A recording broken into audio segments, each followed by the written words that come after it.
Oy, familiar ba sa imo kanang gitawag nga Tupperware? Naba kay mga ingani nga produkto sa inyong balay. Kana ang sulod sa itong video karong adlaw kay atong hisgutan ang kaagi sa Tupperware ug ato pong hisgutan unsay nahitabo sa Tupperware. Mga ka-ignition, ang Tupperware sikat kaayo na siya sa atong panahon karon.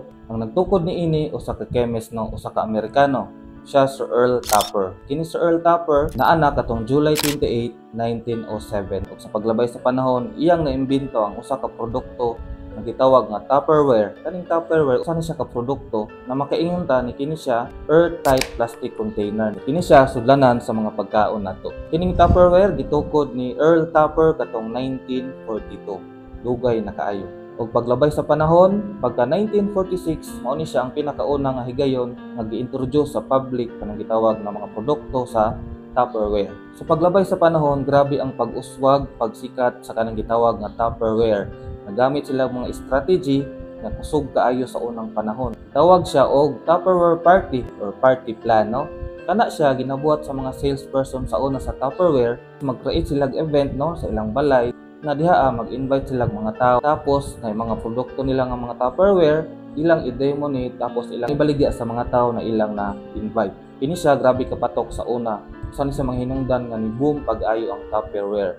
Kini nga strategy, Tupperware Plan or Party Plan. Og nay usa ka tawo nga nagpasikat pa jud niini. Kana siya si Brownie Wise. So, kini siya kakong tabang sa Tupperware nga molambo og mokalat sa tibuok kalibutan.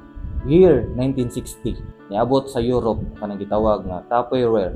Ug 1966, niabot sa Philippines ug gitangkili kini sa mga Pilipino. Niabot kini sa mga kusina sa mga pamilyang Pilipino. Kini na produkto ug gigamit nila sudlanan sa mga pagkaon. Pero sa paglabay sa panahon nakatagamtam og pag-obo sa sales kanang gitawag nga Tupperware. Nakaanam sila og pa-down ug nakaanam-anam og hawa ug close ilang mga branch sa lain-lain na mga nasod sa kalibutan. Year 2003, nihawa ni close ang Tupperware dito sa UK ug sa Ireland. Pero ni-try sila og reopen, relaunch pero wala gyapon na dayon katong 2011. Wa gyud sila kabalik ditong dapita. Og pagka May 2018, ang Tupperware nagkaanam og kaubos, nihawa na pud sila sa ilang branch dito sa Israel. Ug kini siya naghatag og kalisod, naghatag og problema sa ilang mga trabahante ug empleyado dito. 2,000 kapin ang empleyado nawadan og trabaho tungod sa paghawa sa Tupperware dito sa Israel. Og pagka June 14, 2024, isirado ang planta sa Tupperware dito sa Amerika.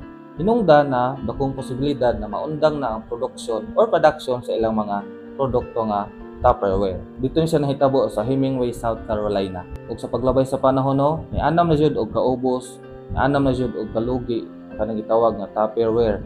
Ilang sales nakaanam og kagamay. Og katong September 18, 2024, nag-file na jud og bankruptcy ang Tupperware. Pero ang pangutana karon, ngano man na bankrupt ang Tupperware? Unsay mga hinungdan nganong niubos ilang sales, Ilang mga halin nagkaanam og kaubos og mga close ilang mga tindahan sa lain-lain na mga nasod. Kana atong isgutan diri nga part sa tong video. Ang pangutana, unsay mga hinungdan niini? Unsay mga rason? Number 1 nga rason is kanang gitawag na wala na ni seller, wala na ni epekto, ug wala na ni gana ilang kinaraan na marketing strategy.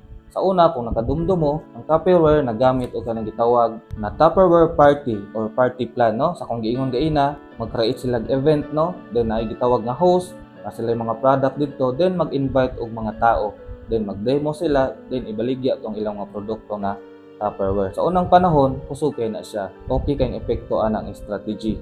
Goods kayo. Pero sa paglabay sa panahon, labi na karon, modern na, is wala na siya ni patok. Mao na hinungdan nga niubos ang sales sa mga produkto sa Tupperware.